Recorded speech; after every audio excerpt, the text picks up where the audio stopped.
ci li nga wuyu ci suñu woote mais bon dooree lu jëm ci wàllum waxtaan bi par li nga xamante ni daanaka moom la ñu taxaw semaine bi weesu te mu tukkee ci wàllum haute cour de justice gis nga déjà mise en accusation yi nga xam ne jot nañ ko voté à l'Assemblée nationale te mu ñëwal juróom ci ay ministre d'abord ñëw ci li nga xam ne moo di forme bi anam bi nga xam ne lañ ko tëggee gila yoon nan nga ko jàngate par rapport ak yi nga xamante ni weesu na fi wala même levée immunité parlementaire c'est-à-dire liggéey Assemblée nationale vis-à-vis des questions juridiques ak ñenn ci ay anciens responsables. waaw xam nga dañ génn ci benn régime. dugg ci beneen régime en mars 2024. waaw bi ñu génnee ci régime bu am une alternance. mu am ay attentes aussi. Il faut pas se voiler la face nit ñi bi ñuy voter pour que changement am. ils ont voté pour que qu'il y ait une reddition des comptes. effectivement reddition des comptes boo c'est Sénégal ngay ñëw ñu def ko lu rëy mais c'est quelque chose de très normal. Dans un pays boo xamante ni dañ koy bàkkee bonne gouvernance daf fi am démocratie daf fi am et cetera. waaw donc ça ne devrait pas nu mu tuddati créer toute cette polémique là wala tout cet abattage médiatique là. li ko indi. waaw foog ñu ñëw ci aussi. li ko indi mooy dafa am ay corps de contrôle yu nekk ci réew mi. effectivement yoon wax am ay prérogatives ak ay pouvoirs yu mu leen jox yu ci mel ni IGE yu ci mel ni Cour des comptes yu mel ni OFNAC. waaw ñuy def seen liggéey régime bu fi nekk. waaw bu fi jaaree corps de contrôle yooyu moo xam Cour des comptes la wala IGE dañuy def càmbar ci li nga xamante ni tey jii moom la ñuy gérer suñuy finances publiques. d'accord donc de 2012 à 2024. Macky Sall moom moo fi toog. waaw corps de contrôle yooyu def nañ seen liggéey kéem seen kàttan. en toute impartialité ña ca nekk. Le plus souvent ay magistrats la ñu doon boo jëlee ay cour des comptes ay magistrats la ñu doon boo jëlee IGE ay inspecteur général d'État ñoom ñoo fay nekk soo jëlee cour des comptes. waaw tey jii de 2018 à 2024. waaw amul benn rapport cour des comptes. bu ñu publier. parce que cour des comptes day def day càmbar finance publique chaque année. bu ko càmbaree daf koy jébbal. day jël rapport bi jébbal ko président de la république. président de la république bu jëlee rapport bi ba pare après ci la cour des comptes di am. possibilité pour publier rapport bi sur son site partager ko ak askan bi nga xamante ne tey jii. moom la ñu am le devoir rendre ko compte. pour ñu xam lan moo xew ci suñu finance publique. moo xam ministères yi moo xam direction yi nga xamante ne tey jii ñoo aaje ci fonction publique ak ci administration publique sénégalaise bi yëpp. loolu mooy liggéeyu cour des comptes. donc tey jii bu fekkee 2018. génnewul rapport 2019 génnewul rapport 2020 génnewul rapport 2021 2022 génnewu ci rapport benn rapport bi ñu génne en 2022 mooy un rapport spécial sur la gestion du fonds force Covid-19 il faut le souligner. rapport boobu li tax ñu génne ko. waaw mooy Macky Sall dafa woote woon pour ñu dajale xaalis. benn fonds boobu. FMI daf ci def xaalis. yeneen partenaires techniques et financiers yu Sénégal dañ ci def seen xaalis te partenaires techniques et financiers yooyu mel ni FMI bu ñu defee seen xaalis dañuy exiger à ce que ni ñu jëfandikoo xaalis bi. ñu leeral ko à travers un rapport d'un corps de contrôle comme la Cour des comptes. looloo tax ñu teg pression état bi à l'époque pour ñu génne ce rapport spécial là c'était un rapport spécial c'est pas un rapport ordinaire boo xamante ni Cour des comptes daf ko war a def chaque année c'est un rapport exclusif qui a été consacré à la gestion du fonds force Covid-19. Pour dire que si ce n'était pas la participation de ces partenaires techniques et financiers comme le FMI, le rapport n'allait jamais sortir. Parce que précédemment, rapport 2018 wax naa la ko léegi génnul 2019 2020 alors que rapport yoo xamante ne loi bi dafa war a génn chaque année pour nit ñi xam nan la ñuy yoree seen finance publique parce que mënoo bàyyi quand même un régime des ministres des directeurs généraux ñuy gérer suñu finance publique chaque année te noo xam nan lañ koy gérer. après nga dégg journaux yi par ci par média yi par là di wax ni am na tel scandale financier ci telle direction am na tel scandale financier ci tel ministère wala ci tel marché wala ci tel marché. alors que am na rapport bu ko waroon a mën a. alors que am na corps de contrôle bu ci mën a leeral askan bi. donc loolu mooy benn. rapport yi génnul alors que bu rapport yi génnoon en 2018 en 2019 en 2020 peut-être que coow li du egg fii tey mu egg. d'accord xam nga li tax. loolu kan moo tax Macky Sall moo bloqué les rapports. waaw de la Cour des comptes. kon dinañ doon xam yota par yota lan moo xew ci biir finance publique ak nan la structure yi di doxee. d'accord lan moo doxul parce que Cour des comptes bu defee rapport ba pare day joxe ay recommandations.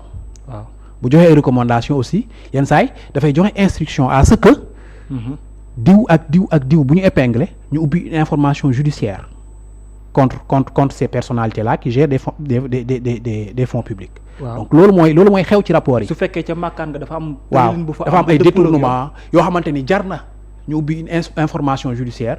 dafay jox da koy jébal procureur. waaw procureur ubbi enquête. wax diw ak diw nañ leen woo bu fekkee ay ministre lañ loolu mooy njëriñal nag léegi haute cour de justice ñu ñëw ci beneen ponk boo xamante ni tey jii. d'accord boo koy dégg day mel ni quelque chose d'extraordinaire alors que c'est d'accord alors balaa ñuy dem foofu nga baal ma ci wàllum rapport yi ak haute cour de justice mais nga toog gis cour des comptes ni nga ko waxee des magistrats chevronnés ñu ci bari xam loolu seen liggéey mais génn benn rapport mais contesté dans un état dit démocratique ak tamit nguur gi fi weesu ne cour des comptes non ci li ñu nekk nii ba ci Mansour Faye dénk ko nee na cour des comptes ce qu'ils ont fait dafa mel ni am des na lu sérieux surtout ci décret bi ñu génnee dem leeral la ko ak tonu ceeb bi ci 250 000 la doon plutôt que li nga xam ne daanaka moom moo nekk 275 000 mu mel ni ne foofu mu ngi contesté benn instant travail bi nga xam ne sax cour des comptes effectué na ko est-ce que lu semé tam le doute un tout petit peu sur le travail de la cour des comptes. non ak organe bu mu mën a nekk ci monde bi.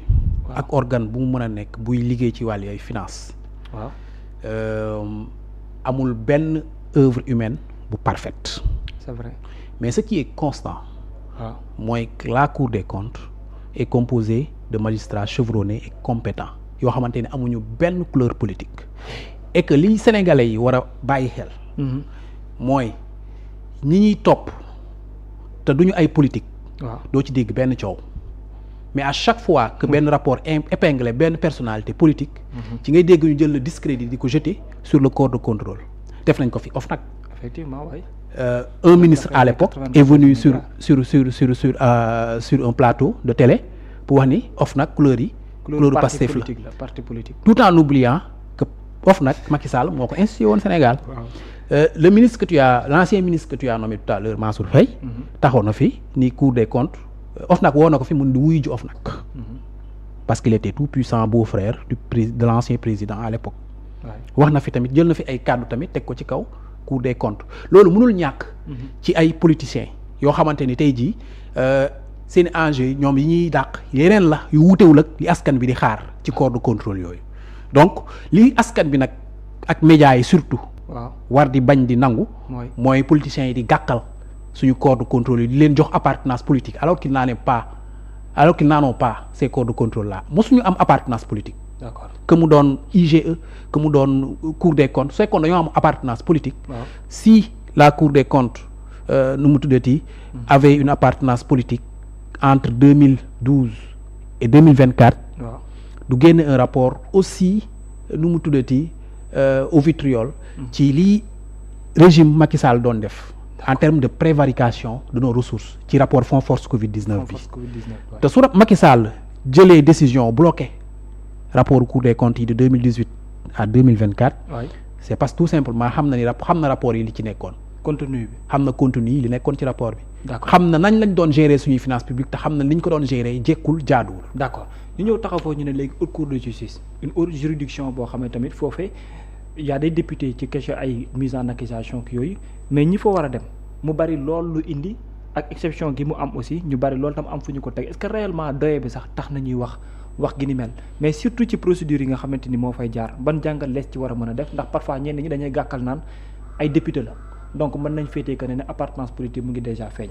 waaw haute cour de justice d'abord suñu constitution moo ko institué. article 99 ba 101. moom moo wax ni bu ñu installé assemblée nationale ba pare. ci premier mois bi. dañoo war a instituer une haute cour de justice. 14e législature bi fi jàll. est-ce que dégg nga ñu installé fi haute cour de justice. non. déggoo ko haute cour de justice ñan lay jublu. ñan lay juger. les ministres. les anciens ministres. les premiers ministres. le président de la République en cas de haute trahison. lan moo tax tey jii ñu fal ay députés installé assemblée nationale. En 2022. ñu war a installer haute cour de justice ñoom defuñu ko. 14e bi. lan lañ doon moytu alors que ci constitution bi la nekk dañ ko war a def c'est obligatoire pour ñëw ci composition bi. da ngay dégg ñu ne la c'est une cour semi-politique tax ñu naan c'est une cour semi-politique. mooy dañuy fal 8 députés comme juge titulaires ak 8 députés yeneen comme juge suppléant devant la haute cour de justice mais il faut que ñu natt rôle yi nga xamante ni tey jii députés yooyu moom la ñu am au sein de la haute cour de justice. mooy 16 députés yi. waaw 16 députés yi ngay wax. parce que comme ni ma la ko waxee léegi bu ñu defee mise en accusation bi comme ni ñu ko defee ci ñoom Mansour Faye ak ñoom ñeneen ñi. Ismaïla Madior Fall et autres 16 députés yooyu ma lay wax amuñu ci benn pouvoir ci muy ci mise en accusation bi muy leur traduction devant la haute cour de justice amuñu ci benn pouvoir amuñu ci benn effet. d'ailleurs ñoom duñu sax voter pour la mise en accusation de ces anciens ministres là. bokkuñu ci vote da leen di génne carrément 16 yooyu. parce que foofu commission bi lay yitteel. waaw loolu nu mu tuddati assemblée nationale mooy mettre en accusation. waaw. assemblée nationale. ñoo koy voté bu ñu ko defee ba pare seen liggéey pare na ci loolu commission d'instruction de la haute cour de justice comme ni ko loi organique bi waxee. waaw moom mooy doxal léegi. te ñooñu bokkuñ ci benn parti politique encore une fois c'est des magistrats de la cour d'appel c'est le président de la cour d'appel qui dirige la commission d'instruction de la haute cour de justice ñoom ñooy càmbar mise en accusation yi bu ci nekk. ñoom ñoo koy càmbar ndax mise en accusation bi ñu def teg ci kaw Ismaïla Madior Fall motiver nañ ko assez. pour ñu mën ko placer sous mandat de dépôt jébbal ko haute cour de justice wala ñu ubbi une information judiciaire placer ko sous mandat de dépôt wala sous contrôle judiciaire ba pare jël yëf yi jébbal ko haute cour de justice pour ñu mën koo juger loolu commission d'instruction moom moo koy définir. moom mooy définir ndax mise en accusation bi c'est en parfaite adéquation avec suñu texte code de procédure pénale bi. li mu wax ci infraction tel bi ñu teg ci ministre sangam ancien ministre sangam. ndax jar na tey jii ndax c'est assez motivé. par exemple tey jii boo bëggoon traduire Macky Sall devant la haute cour de justice. comme ni ko Guy Marius Sagna defee. mise en accusation bi projet de mise en accusation bi. ba assemblée nationale tënk ko ba ni lii moo tax ñu bëgg koo topp pour haute trahison. bu demee ci kanamu commission d'instruction bi ñoom ñooy xam nga haute trahison kenn définir ko ci suñu constitution. kenn xamul lan la. commission d'instruction dañuy toog. càmbar 4 magistrats titulaires 4 magistrats suppléants yi nekk cour d'appel ñu càmbar ko xool ni li ñu teg infraction bi tak nii est-ce que jar na ñu yóbbu président devant la haute cour de justice pour traduire ko pour haute trahison. buñ nee jaru ko. ñu jël affaire bi def non-lieu après ñu fàtte. yaa rappelé que foofu ñi fa nekk ay ñu am expérience. minimum 20 ans ñu am expérience lañ c'est des magistrats. qualifiés amuñu benn couleur politique. ñii nga xamante ne tey jii ñooy députés yi xam nga lan mooy seen rôle. léeg-léeg di nga peut-être suivre à distance ay procès. waaw juge criminels aux États-Unis waaw mu am ay jurés. c'est des jurés. ay jurés lañ donte nag. am nañ rôle bu am importance mooy bés bu ñu paree débat yi ba pare ñoom ñooy voter ndax diw coupable na wala du coupable ñoom ñooy voter aussi bu fekkee diw coupable na peine bi nga xamante ni tey jii moom lañ ko war a tëj ñoom ñoo koy voter ñoom rôle boobu la ñu am moo tax ñu ni c'est une cour semi politique bu ñu nee semi politique mooy am na pàcc boo xamante ni ay député lañ parce que ay politique lañ am nañ appartenance politique am na pàcc boo xamante ni laataa muy ñëw sax ci haute cour de justice bi boobu commission d'instruction bi ñoom ñoo koy gérer mooy xool ndax li ñu jiiñ ñii jar nañu leen di yóbbu devant la haute cour de justice ñoom ñoo koy càmbar bu jaree ñu placer leen mandat sous mandat de dépôt commission d'instruction boobu moom moo koy def mooy ubbi enquête bi moom mooy def lépp après procureur bi tamit am na ci wàllu bu rëy boo xamante ne c'est le procureur aussi près la cour suprême procureur général et c'est aussi le premier président de la cour suprême qui dirige les débats. D'accord. Donc loolu foog mu leer expérience am romb na 20 ans parce que sénégalais yi après li ñuy jàpp mooy député yi nga xamante ne ñoom la ñu fale assemblée nationale ñoom ñooy juger les ministres et les anciens ministres boo ko déggee noonu bu demee noonu ci entendement populaire bi rek dafay doon une cour particulièrement politique alors que demeewul noonu. D'accord mais lu weesu maanaam procédure yooyu ak haute cour de juridiction bi lan nga def comme jàngat ci ñi nga xam ne ñoom la ñuy topp ñu commencer d'abord par excepté Ismaïla mais yeneen cas yi liñ leen di toppee ak ci li ñu jàpp ne loolu moom la ñu def ak surtout les profils de ces personnes ban jàngat boobu nga gis sur ces différentes preuves parce que kenn ku ci ne am na lu ñu la tegal lu bokkul ak sa morom. waaw xam nga ci gestion fonds force Covid-19 bi xaalis bi niñ ko séddale woon ministère bu nekk amoon nga ci pàcc boo xamante ni moom nga doon gérer. waaw léegi booy gérer ay fonds. yoo xamante ni sénégalais yi ku ci nekk mu néew mu bari. am na lu mu da ngaa jug ci sa poche participer ci. dégg nga léegi ñu ne xalif général des Mourides participer woon na ci à hauteur de 200 millions. am na ñeneen ñu joxe sax lu ko ëpp gis nga fi kenn benn milliardaire bu signé un chèque de 1 milliard. 1 milliard waaw participer ko ci. donc fonds yooyu sénégalais yi ñoom ñoo ko moom am na ay partenaires techniques et financiers yu ci participer aussi. ñu amoon plus de 800 milliards. waaw amoon na près de 1000 milliards. waaw yoo xamante ni dañ ko waroon a gérer.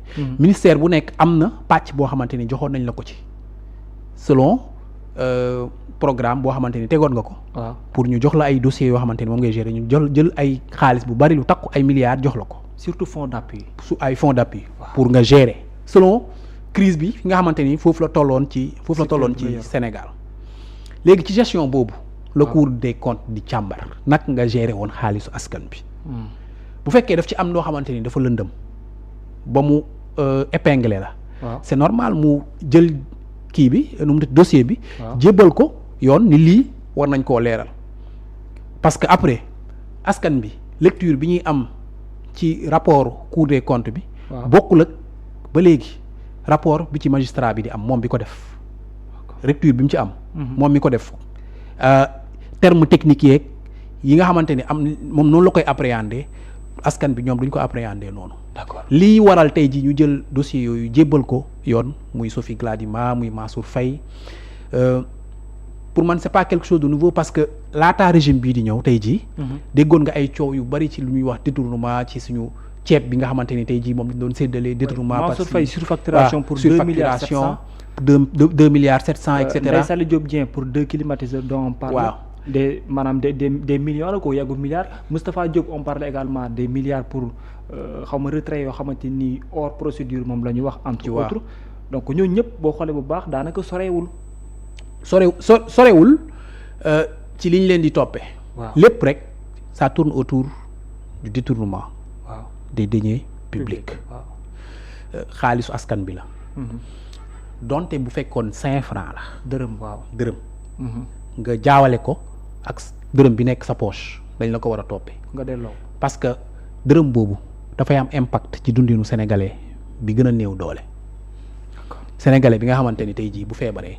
balaa muy faju il fait des pieds et des mains pour faju balaa doomam di jàngi école am njàngum qualité.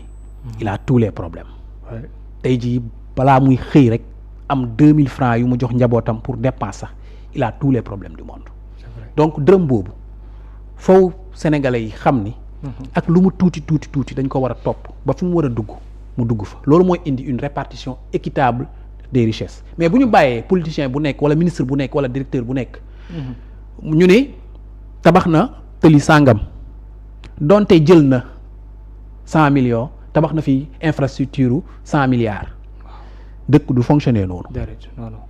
te à la longue. dafay indi li ñuy wax oligarchie dafay am ñoo xam ne rek dañuy enrichir di dem ci kaw ñoom ñoo am les privilèges.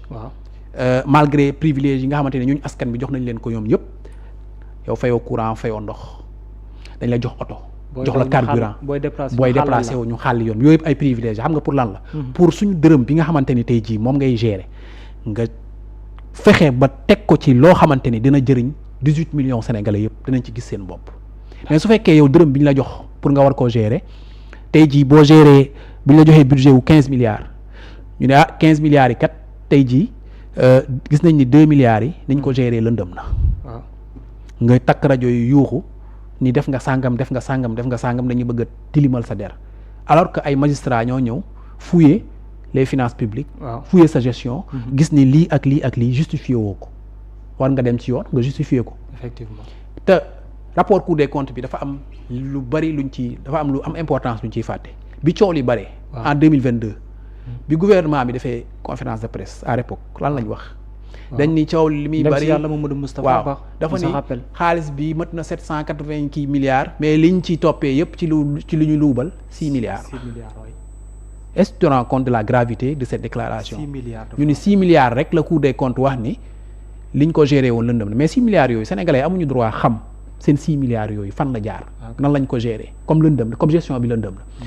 lii mooy coow li. effectivement lañ leen woo pour ñu leeral waxuñu kenn nag ni yaa détourné.